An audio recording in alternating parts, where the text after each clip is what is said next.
Hip-hop beats in 2024 look a lot different than they did years ago. Long are the days where somebody might die. Now it's all about trolling and just utmost disrespect.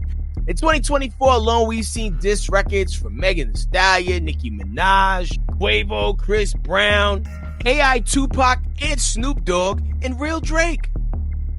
Even Kanye West stepped out recently and threw his hat into the ring of MCs.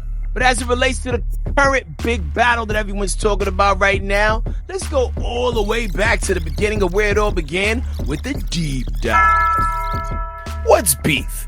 It's not just what's for dinner. It's that thing in the hip-hop culture that keeps the fans eating and the people talking, and it's been going on for a long time.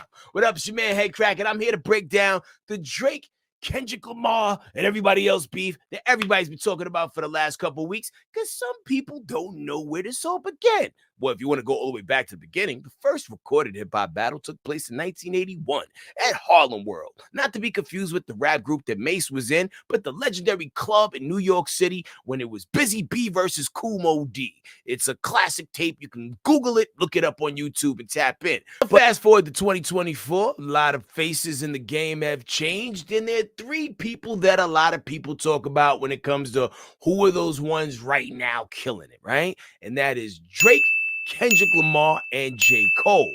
And when you really want to dive deep into where did things get crazy between Drake, Kendrick, and J. Cole, let's take it all the way back to 2013 when Big Sean came out with a single called Control featuring Jay Electronica and Kendrick Lamar. Now, this had all the makings of a big hip-hop moment, and the moment was made when Kendrick Lamar said things like this. But this is hip-hop, and them niggas should know what time it is. And that goes for Jermaine Cole, Big Crit, Wale, Pusha T, Meek Mills, A$AP Rocky, Drake, Big Sean, Jay Electron, Tyler McMillan. I got love for you all, but I'm trying to murder you niggas. The aftermath of that record was so tremendous that Big Sean decided to not even release that on the album that he was putting out at that time. It was just like a loose single that like, hey, we'll let the internet have this, and, we're going to focus on my singles. And, from that point on, Kendrick Lamar proved he was one of those ones not to be messed with. It's almost like that prison mentality. Like when you get locked up, you find the biggest dude in there and you swing on him just to let people know you ain't one of those ones to be played with. And that's what Kendrick did right there. Some people were quiet about being called out on that record, and some people were vocal. And one of those people who was vocal is Drizzy Drake. He's giving people like moments, like that verse was a moment to talk about. Are you listening to it now at this point in time? Okay. And then, but it was real cool for a couple weeks. And I see Kendrick tomorrow. I'm gonna dap him. I didn't feel a way about that verse. I get it. I get the moment. He's a good guy. And I know that verse had no malice behind it because I saw him 5 days later at the VMAs and it was all love. That response right there is classic Drake. You know what I'm saying? Like, I'm going to shoot you with the 22 just to wound you, but it's all love, right? So, light skin energy, big time. He, works heavy on the subliminals. Kendrick Lamar, also good with subliminals. Fast forward to when he released his album, The Pimp a Butterfly, the single, King Kunta. He throws some lines out there, talk about rappers with ghostwriters. Elliot, but I'm rapping with a ghostwriter. What the f*** happened, nigga? And the Elliot that he shouted out in the audience was actually Elliot Wilson from Rap Radar, who actually did the interview with Drake when Drake talked about the Control verse. So now they're on each other's radar. Let's spin the block and go back to J. Cole real quick. At one point in time, we were expecting Kendrick Lamar and J. Cole to come out and drop a project together and oh man, we're about to see these two guys engage in supreme lyricism across a project. The project never materialized. You would get a single here and there or a record or a situation where they would both rhyme on each other's instrumentals just to, tip the hat and show solidarity, but we never got that project, and, it was one of those big what ifs in hip hop, and hopefully it still comes together, right? So where do we go from there? Some time goes by, records come out from J. Cole, talk about how he'll body anybody. He don't got, what I'm saying? He don't care. He'll air him out on a record. Then you got, Drake moving how he moves. And the crazy thing is Drake drops so much music that you have to almost take a class to really analyze everything he says, because like he'll even drop subliminals in the songs where he's singing to you. And I don't listen to those because I have testosterone. So let's go ahead and jump to 2024 when things start escalating once again and everybody decided to choose violence. Drake and J. Cole, in a unprecedented and unseen move, decide to click up and not only drop a song called First Person Shooting together, going on tour. So meanwhile, Kendrick Lamar has to kind of be sitting back like, whoa, what's going on here? You link it up with the Ops, and he drops this song, Are You Like That, produced by Metro Boomin, featuring Future. Hey, let's get it up. It's time for him to prove that he's a problem. Niggas clicking up, but pin not be legit. Not 40 water. Tell him, yeah, get up with me. Fuck sneak diss and first person shooter. I hope they came with 3 switches. I crash out like fuck rap. This and that email if I had to. Got 2 T's with me. I'm snatching chains and burning tattoos. It's up. Lost too many soldiers not to play it safe. If he walk around with a stick, it ain't Andre 320. Think I won't drop the location. I still got PTSD. Motherfuck the big 3. Nigga, it's just big me. Nigga, bum. See? And there go Kendrick Lamar getting back on his direct thing. You know what I mean? It was subliminal, but more direct than Drake's subliminals typically be. So he threw that out there. Now everybody's talking. And J. Cole, his fans is looking at him like, yo, Cole, I thought you bodying everybody. What we gonna do, Hammer?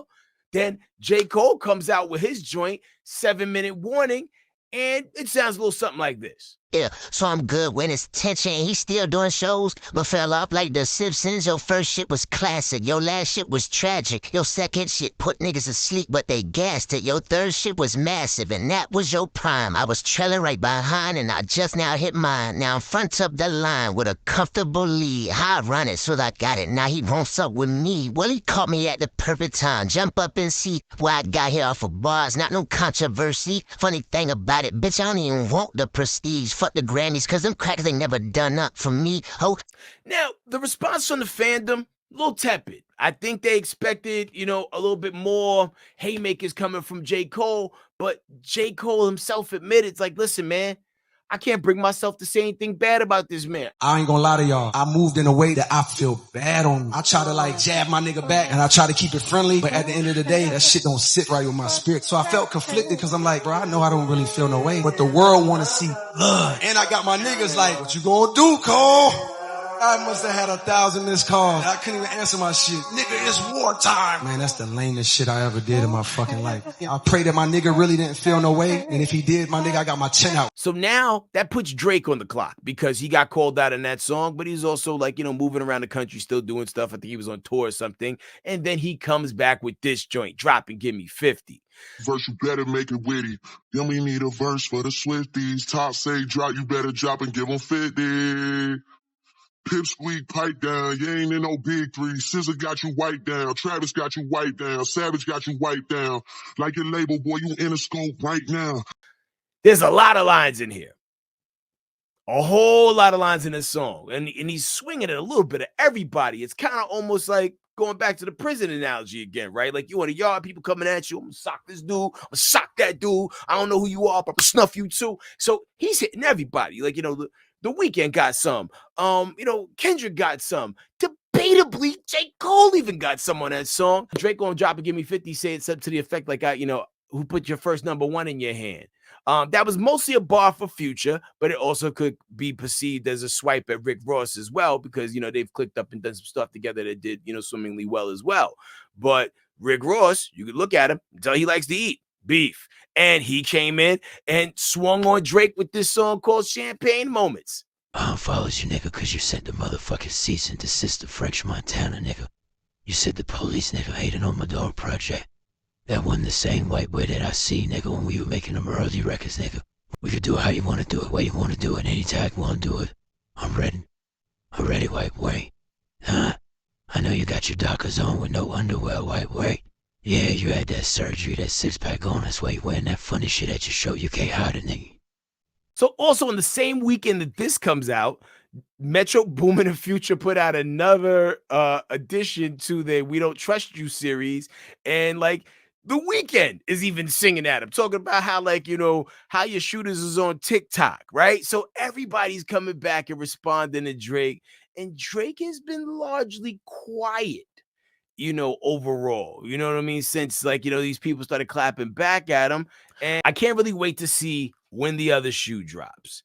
With all these things that we have going on in the world between, like, Iran and Israel and the whole, like, that part of the world, maybe this will be a time for everybody to be like, all right, man, let's knock it off. Let's come together.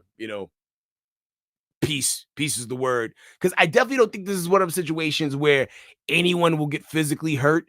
It'll be just like people doing pranks on each other back to back. It's like hip-hop version of Punk'd. I don't know if you saw recently when Drake sent a marching band to Future Metro Booming's listening party at Magic City and had them playing, like, doing drums, outside because, Drake said that line, shut up, go make some drums. He's talking about Metro Boomin. Where do we go from here?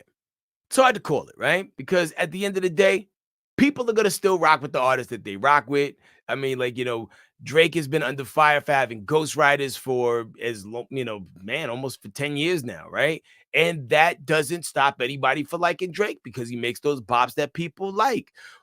Rick Ross, one of the meanest pens in the game. I think if you really did your DNA evidence forensics lyrically and listened to certain records, you'd be surprised who Rick Ross has moved the pen for on the Lowski Woski. And as it relates to J. Cole, I feel like he probably took the biggest hit out of all of this, right? Because the fans were upset that he apologized and backed down. And you want to know why? Because people in hip hop, they are used to everything except a brother saying sorry. That's the biggest anomaly out of all of this. A brother saying sorry. And he took the biggest hit. It's crazy how this thing works sometimes. So at the end of the day, we sitting here with our popcorn like Michael Jackson waiting to see what happens next. But this is where we are now. The subliminals will continue. And this is just the Cliff Notes version because, like, I could even dive even deeper in the Future and Drake's long-running history because they started off on a bad foot. You remember when the Tony Montana record came out, Drake was on it, and Future and Drake had beef because Drake didn't do the video? But then he pieced it up and did the What a Time to Be Alive project, and we thought everything was all good until it wasn't. So, big light skin energy, big medium skin energy, and dark skin energy. They need to unite their energies together. I am Headkrack. This has been a quick critical breakdown. I hope this created some understanding and, piece some things together for people who were clueless and in the dark. All right? Be sure you follow me at HEADKRACK and y'all be cool. Peace in the Middle East.